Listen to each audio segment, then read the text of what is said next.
El título de la predicación es El arte de permanecer cuando la verdad rompe las cadenas.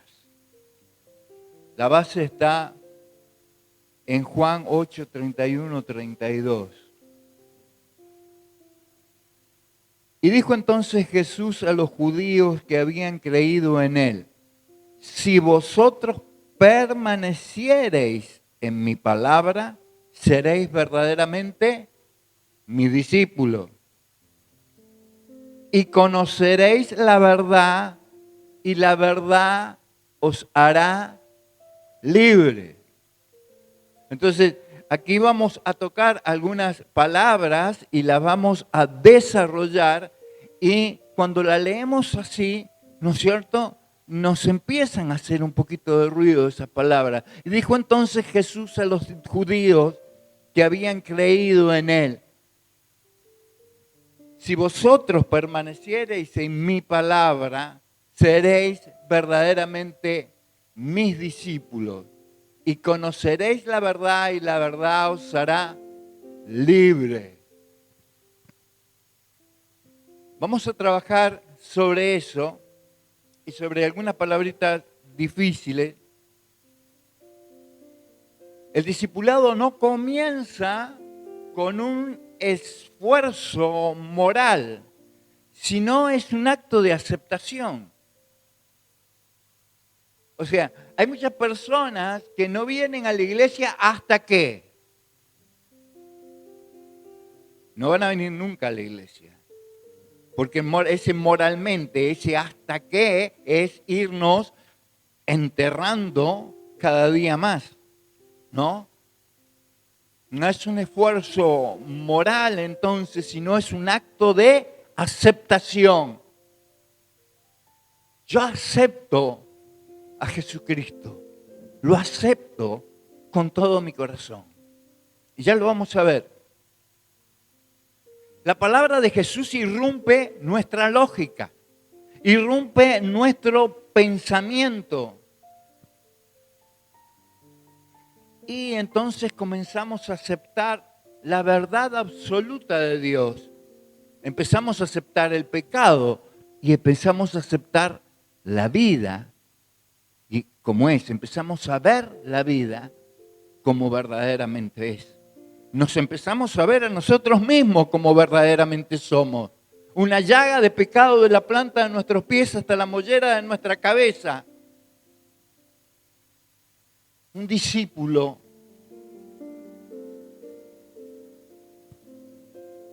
no mantiene una fe estática. Muchos llegan a creer, pero Jesús los desafía a ir más allá todavía. Mucho más allá del entusiasmo inicial. Muchos tuvimos el entusiasmo inicial. Muchos tuvimos ese primer enamoramiento con Cristo. Pero Él nos invita, ni siquiera nos empuja, nos invita a ir más profundo. Creer es abrir la puerta y discipularse es mudarse adentro. Cuando nosotros creemos, Él nos abre la puerta de los cielos. Y comenzar a ser un discípulo es mudarse al reino de los cielos. Es lo mismo que decir, Él está a la puerta y llama. ¿No es cierto? Una cosa es abrir y cerrar la puerta, otra es abrir y dejarlo que Él entre y que Él pase.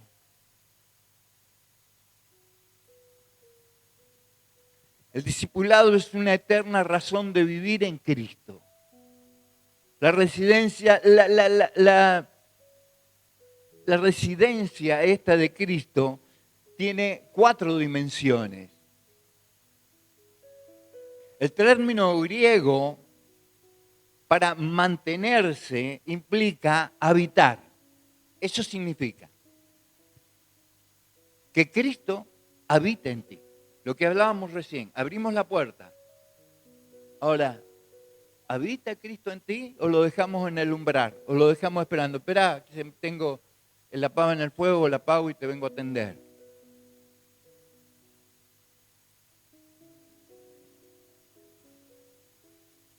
Nosotros no somos visitantes de la palabra. Cuidado.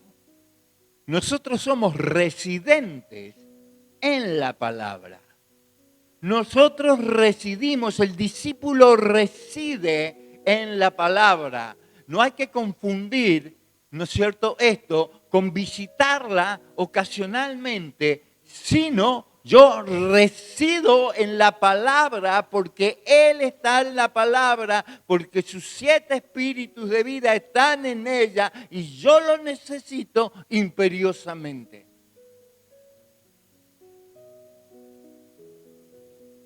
Necesito crecer en Cristo. En ella vivimos, en ella morimos y por ella lo hacemos también. Y muchos mártires han muerto por vivir en la palabra. Nadie muere solo por leer la palabra. Los discípulos dieron su vida por vivir la palabra. ¿Es usted un discípulo de Cristo? ¿Está dispuesto a entregar su vida por lo que cree o no cree? Escucha selectiva, aprender a distinguir la voz entre los ecos. El discípulo no toma decisiones hasta que no oye la voz de la frecuencia de arriba. Clama, dobla sus rodillas y busca la voz de Dios y busca que Dios conteste. El discípulo mantiene una mente abierta y es un aprendiz perpetuo. Permanentemente estamos aprendiendo en Cristo, estamos aprendiendo en Dios. Y el discipulado muere cuando comienza la soberbia espiritual, cuando pensamos que sabemos más que otro. A mí, si hay algo que me goza y me gusta es aprender. A eso me encanta. Pero yo no puedo decir que sé más que otro.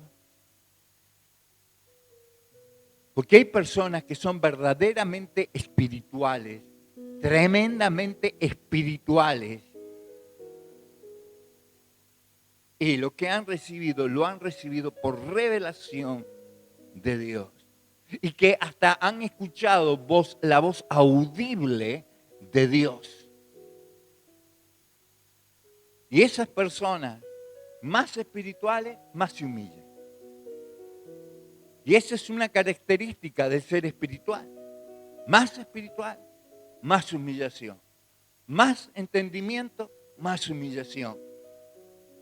Más comprensión, más humildad. Mire, nosotros tenemos que rogar la penetración profunda de la palabra. Nosotros no leemos la palabra para agotar la palabra. Nosotros leemos la palabra para que ella nos agote a nosotros.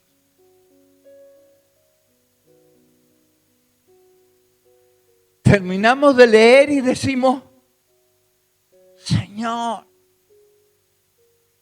¿cómo hago con esto? ¿Cómo puedo entender esto? ¿Cómo puedo comprender esto si tú no me ayudas?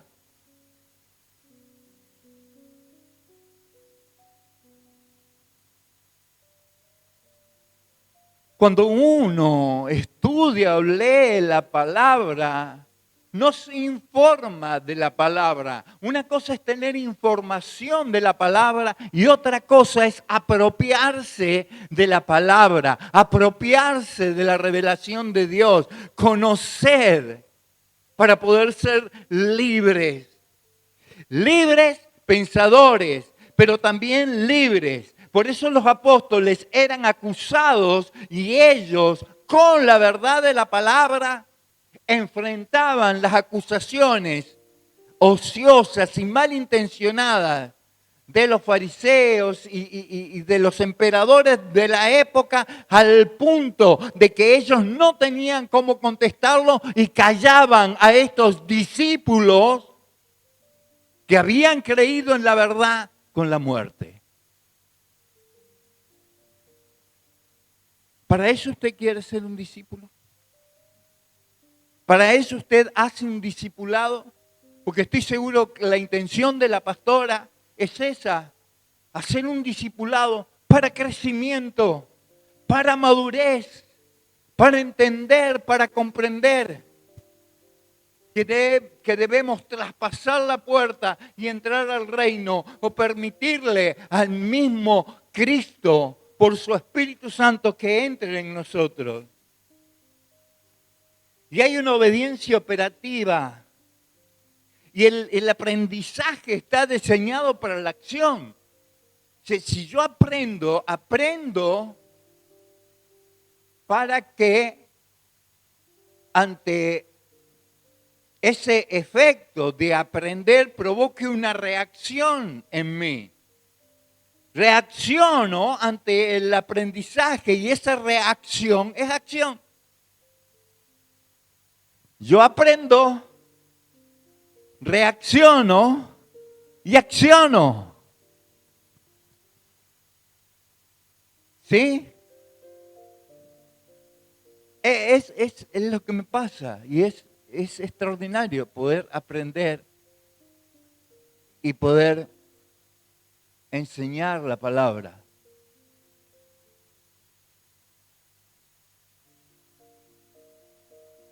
Si no hay movimiento, no hay discipulado. Si el discipulado no te mueve por dentro, si el discipulado no te exige por dentro a que elabores un cambio de pensamiento, una transformación, no es discipulado.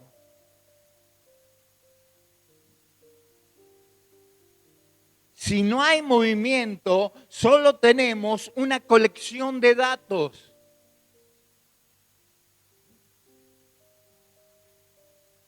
¿Se da cuenta?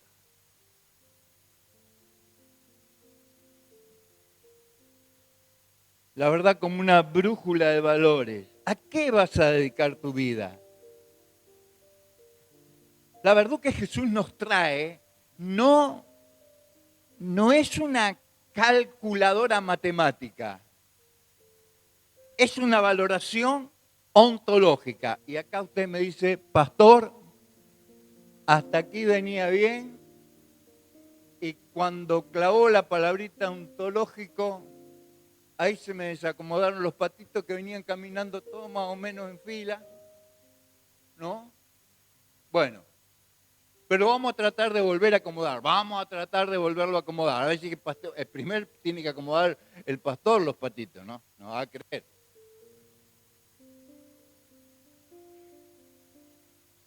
Vamos a hablar un poquito de la revalorización ontológica. Es el proceso profundo que cambia la importancia del valor que le asignamos a las cosas basándonos en un cambio de comprensión de su naturaleza, de su ser. Lo mismo, su naturaleza o su ser. No es solo cambiar la opinión sobre algo, es cambiar la métrica con que medimos la realidad, porque hemos descubierto una verdad superior. Hasta aquí no teníamos a Cristo. Entonces nuestra métrica, nuestra ontología era nuestra manera de comprender o decir esta cosa es.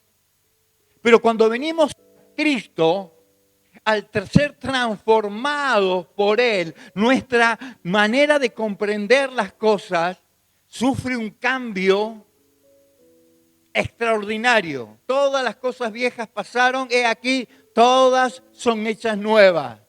Es necesario que nazcas de nuevo para poder ser salvo. Acá hay una transformación. Y comenzamos a ver las cosas como la realidad que son estas cosas. El cambio de la esencia de las cosas sobre la apariencia de las cosas. Normalmente valoramos las cosas por su utilidad, por su valor funcional. Una revalorización ontológica ocurre cuando dejas de mirar lo que algo hace y empiezas a mirar lo que algo es ante Dios. Lo que algo hace, un auto. Yo necesito un auto, Señor, porque el auto hace esto, esto y aquello. O yo necesito. Otra valorización. Vengo a la iglesia por lo que Dios hace o vengo a la iglesia por lo que Dios es. ¿Se da cuenta cómo cambia nuestra manera de pensar? Un discípulo viene a la iglesia por lo que Dios es. No viene a la iglesia por lo que Dios hace. ¿Cómo cambiamos esa cosmovisión? Sea un discípulo de Cristo. ¿Se va entendiendo ahora? ¿Se van acomodando un poquito los patitos? ¿Usted por qué viene a la iglesia?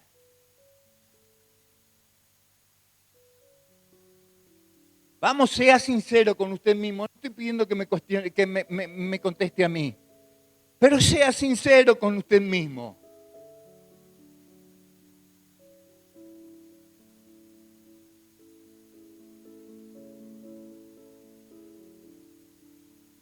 Vengo a la iglesia porque tengo necesidad de Él.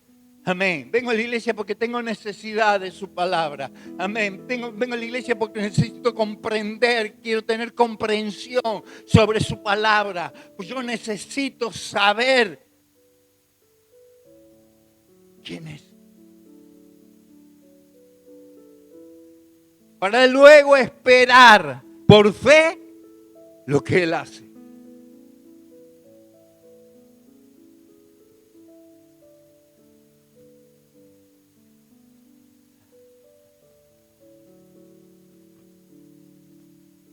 En el mundo las personas son valoradas por su productividad, por lo que hacen. Pero en el reino de los cielos la persona es valorada no por su éxito, sino por su ser. Porque Cristo vive en él. Y esa es absoluta confianza de aceptación delante de nuestro Señor. Cristo me ha sellado y mi sello está en mi espíritu y Cristo me reconoce por el sello del Espíritu Santo, no por si soy más útil con las manos o más inútil. No, no es así.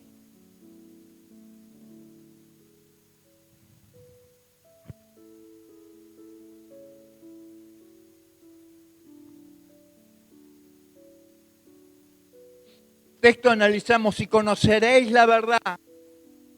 Esto provoca una revalorización ontológica.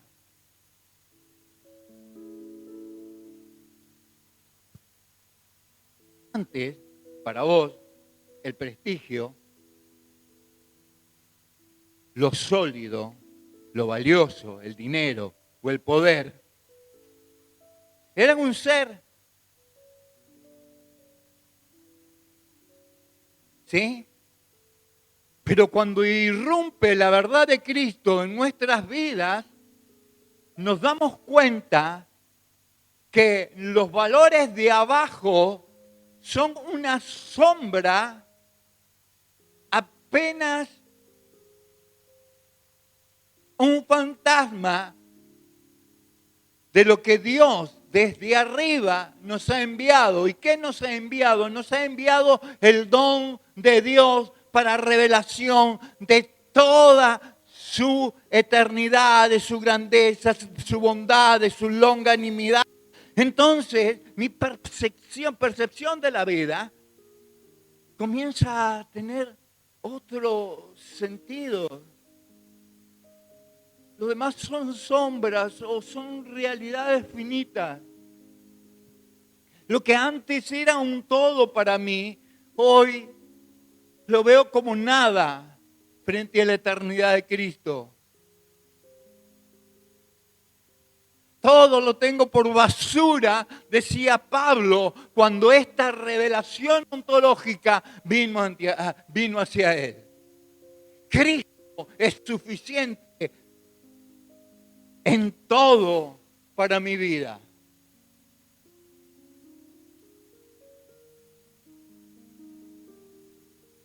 La mayor evidencia del discipulado cristiano la podemos encontrar en Pablo. Pablo, que no le fue revelado el Evangelio por persona, sino que le fue revelado el Evangelio directamente de Dios.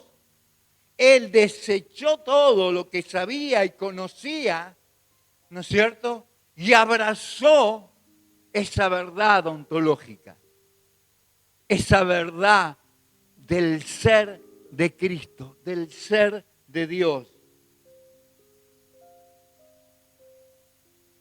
Muchos sufren porque se valoran desde abajo. Yo no sirvo para esto, yo no sirvo para aquello. Yo soy un pecador que nunca voy a dejar de pecar. Yo soy un desastre, soy un fracasado. Soy una persona que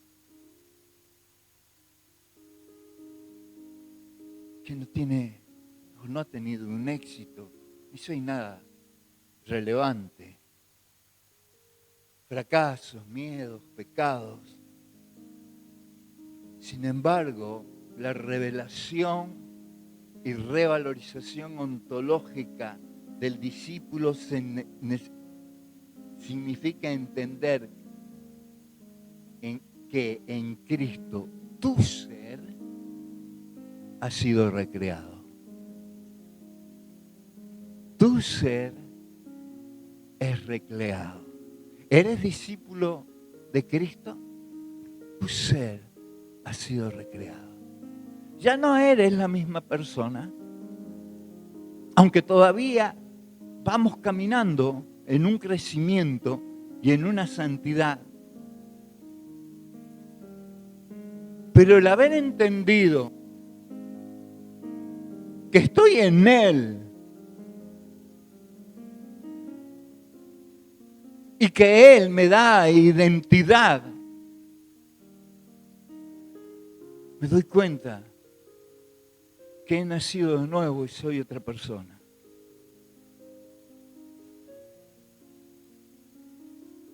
No sos un pecador intentándolo de nuevo.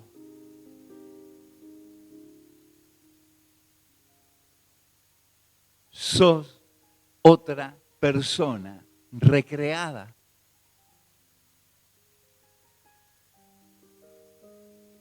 Sos una nueva criatura en Cristo.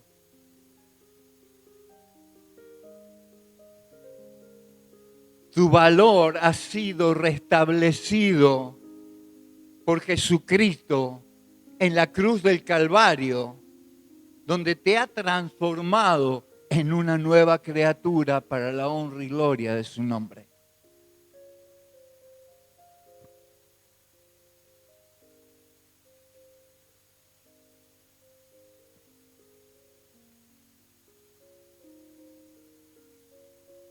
Los fariseos no podían experimentar esto.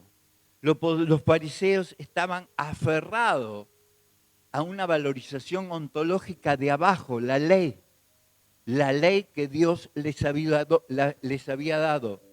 no pudieron reconocer el valor infinito del Verbo encarnado, que venía a cumplir la ley de arriba, ¿no es cierto? Y su sistema de valores iba a ser trastocado, aún hasta lo económico iba a ser. Tenían cegada su entendimiento, no aceptaron la irrupción de Dios,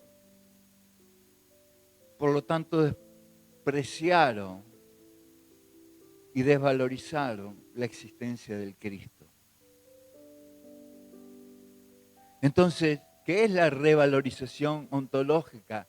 Es el ponerle el precio correcto a las cosas. O el precio, el valor correcto. ¿Quién es Cristo en tu vida? Y ponérselo desde la perspectiva de la eternidad. Dejar de llamar grande a lo que es pasajero y empezar a llamar tesoro al conocimiento espiritual y permanente. Conocer la verdad, como dice el versículo, es ver a Dios como Dios lo ve. También es ver el mundo como Dios lo ve.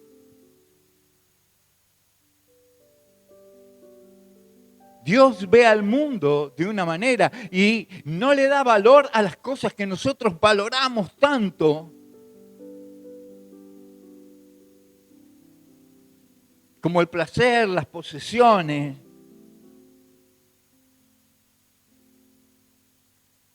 A diferencia de lo eterno, el servicio y el amor. El arriba dándonos criterio para vivir en el abajo.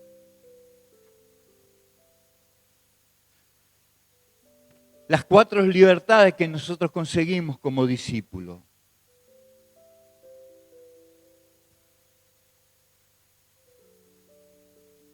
La libertad no es hacer lo que uno quiere, sino tener el poder de ser quien uno debe ser. Y Dios nos ha dado un espíritu de poder. La libertad del miedo. Ya no caminamos en la soledad del mundo. Cristo camina con nosotros y nos ha dado promesa de ello. Libertad del ego. La presencia de Jesús recrea nuestro ser. Así que abandonemos nosotros la queja del hombre natural, diciendo, todo lo puedo en Cristo que me fortalece. La libertad del qué dirán. Tener una sordera ante la opinión pública para escuchar solo la opinión de Dios.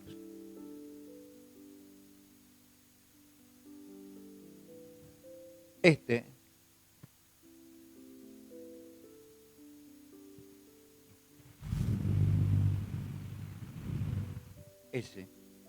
se le llama ruido sordo.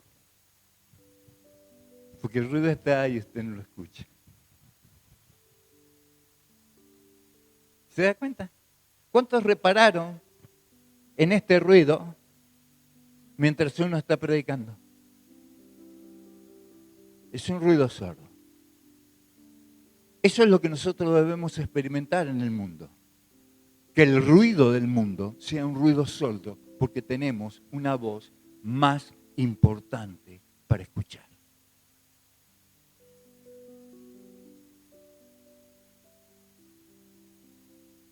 Mundo, ruido sordo. El discipulado rompe el automatismo del mal. Ya no pecamos por esclavitud, sino que somos libres para ser santo como Él era santo. El discipulado no es una carga que llevamos, es la verdad que nos lleva a nosotros.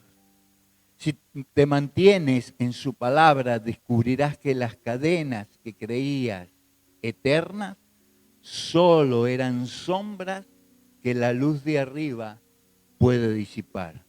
Sé libre hoy, no por tu fuerza, sino por su verdad. Amén.